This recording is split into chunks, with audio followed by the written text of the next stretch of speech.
Tribuners, penyebaran virus corona di Indonesia membuat pemerintah melakukan berbagai kebijakan. Setelah adanya wacana untuk melakukan karantina wilayah ya Kak, demi bisa mengurangi penyebaran virus corona, kini aturan yang diambil pemerintah adalah dengan melakukan pembatasan sosial berskala besar atau yang disebut PSBB. Nah, di Tribun News Hot Topic kali ini kita akan membahas terkait pembatasan sosial berskala besar atau PSBB yang diharapkan akan efektif mengurangi penyebaran virus corona. Meskipun sama-sama dilakukan sebagai tindak lanjut dari status kedaruratan kesehatan masyarakat, PSBB yang diputuskan penerapannya oleh pemerintah memiliki perbedaan nih Tribuners dengan karantina wilayah. Jadi mengutip dari pasal 1 ayat 11 UU nomor 6 tahun 2018 ya tentang karantina kesehatan, yang dimaksud dengan pembatasan sosial berskala besar ini adalah pembatasan sosial berskala besar, yaitu pembatasan kegiatan tertentu penduduk dalam suatu wilayah yang diduga terinfeksi penyakit dan atau terkontaminasi ya, sedemikian rupa untuk mencegah kemungkinan penyebaran penyakit atau kontaminasi. Jadi PSBB ini ada beberapa hal Tribuners, diantaranya adalah peliburan sekolah dan juga tempat kerja, terus ada juga pembatasan kegiatan keagamaan dan juga pembatasan kegiatan di tempat atau fasilitas-fasilitas umum. Sementara karantina wilayah itu adalah pembatasan penduduk dalam suatu wilayah, termasuk wilayah pintu masuk beserta dengan isinya yang diduga terinfeksi penyakit dan atau terkontaminasi sedemikian rupa untuk mencegah kemungkinan penyebaran penyakit atau kontaminasi. Jadi kalau karantina wilayah itu adalah dengan memberikan garis karantina dan juga dijaga terus-menerus oleh pejabat karantina kesehatan dan juga kepolisian negara Republik Indonesia yang berada di luar wilayah karantina itu sendiri. Selain itu, anggota masyarakat yang dikarantina juga tidak boleh keluar masuk dari wilayah karantina itu. Betul sekali. Nah, berdasarkan keterangan resmi di laman setkap.go.id nih, PSBB telah diatur di dalam Peraturan Menteri Kesehatan Nomor 9 Tahun 2020 tentang pedoman pembatasan sosial berskala besar dalam rangka percepatan penanganan COVID-19. Kayak yang tadi udah sempat disinggung ya Kak, Betul. PSBB ini ada beberapa aturan yang memang diterapkan. Di antaranya yang pertama adalah pembatasan aktivitas sekolah dan juga kerja. Jadi disebutkan dalam aturan tersebut bahwa segala kegiatan belajar mengajar di sekolah harus diberhentikan secara sementara, yang mana diganti dengan belajar di rumah masing-masing karena memang sedang ada penerapan social distancing atau physical distancing itu. Betul sekali. Lalu selanjutnya pengecualian juga berlaku ya bagi sektor ketertiban umum. Jadi ada pengecualian juga nih. Jadi untuk yang keterlibatan sektor ketertiban umum juga itu dikecualikan, terus kebutuhan pangan, bahan bakar minyak dan gas, lalu juga pelayanan kesehatan, perekonomian, keuangan, komunikasi, industri, ekspor dan juga impor, distribusi dan juga logistik dan juga kebutuhan dasar lainnya itu dikecualikan. Jadi itu masih bisa tetap beraktivitas seperti biasa untuk kebutuhan manusia juga ya. Iya, dan yang kedua Tribuners adalah pembatasan kegiatan keagamaan. Jadi dalam aturan PSBB ini seluruh kegiatan ibadah yang melibatkan konsentrasi massa dalam jumlah besar dihentikan untuk sementara waktu. Kemudian pemakaman orang yang meninggal dunia masih bisa dilakukan, namun hanya boleh dihadiri oleh pelayat yang tidak lebih dari 20 orang. Betul sekali.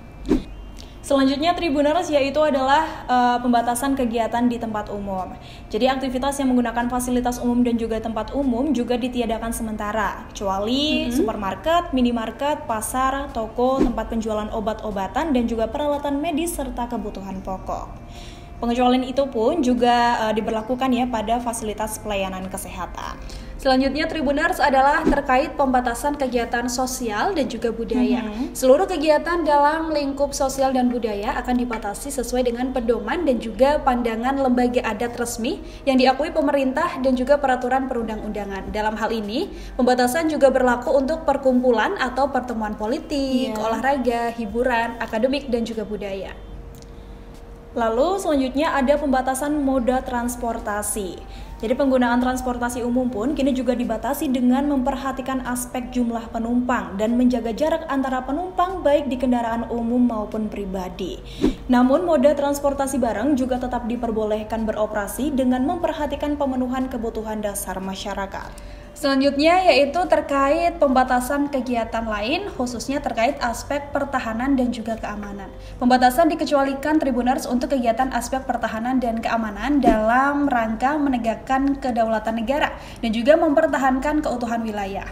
Dalam melaksanakan PSBB, pemerintah daerah nantinya akan berkoordinasi dengan instansi terkait, termasuk dengan aparat penegak hukum, pihak keamanan, penanggung jawab fasilitas kesehatan, dan juga instansi logistik setempat.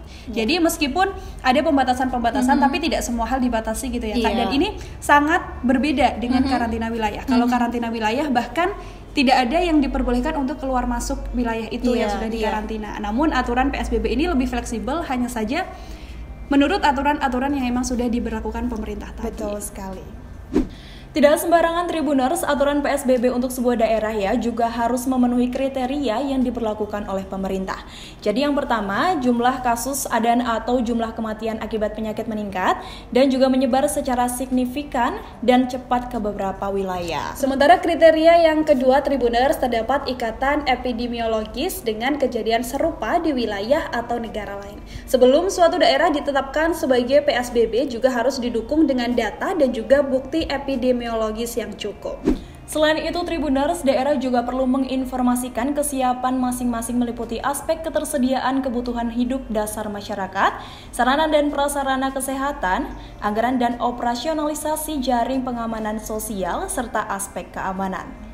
Terkait aturan PSBB ini, Tribuners, polisi juga mengingatkan pada seluruh masyarakat yang mengabaikan aturan pembatasan sosial berskala besar bisa dikenakan sanksi, Kak. Jadi pihak kepolisian akan menindak tegas masyarakat yang nekat berkerumun.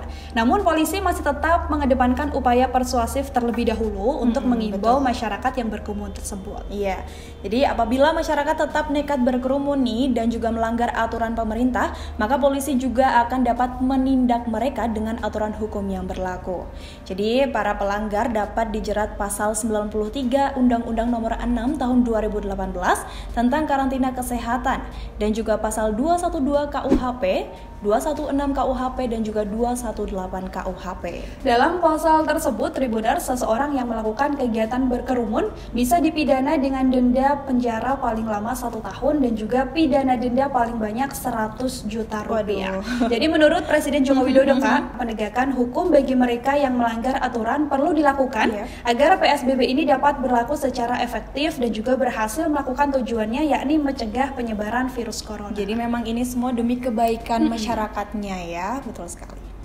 Baik Tribuners, itu dia pembahasan terkait PSBB yang diberlakukan oleh pemerintah demi mencegah penyebaran virus corona. Semoga PSBB ini bisa diterapkan secara efektif, baik aturannya maupun kepatuhan masyarakat. Nah, demikian Tribunnews Hot Topic kali ini. Saksikan terus episode Hot Topic lainnya hanya di tribunnews.com. Terima kasih sudah nonton. Jangan lupa like, subscribe, dan share ya.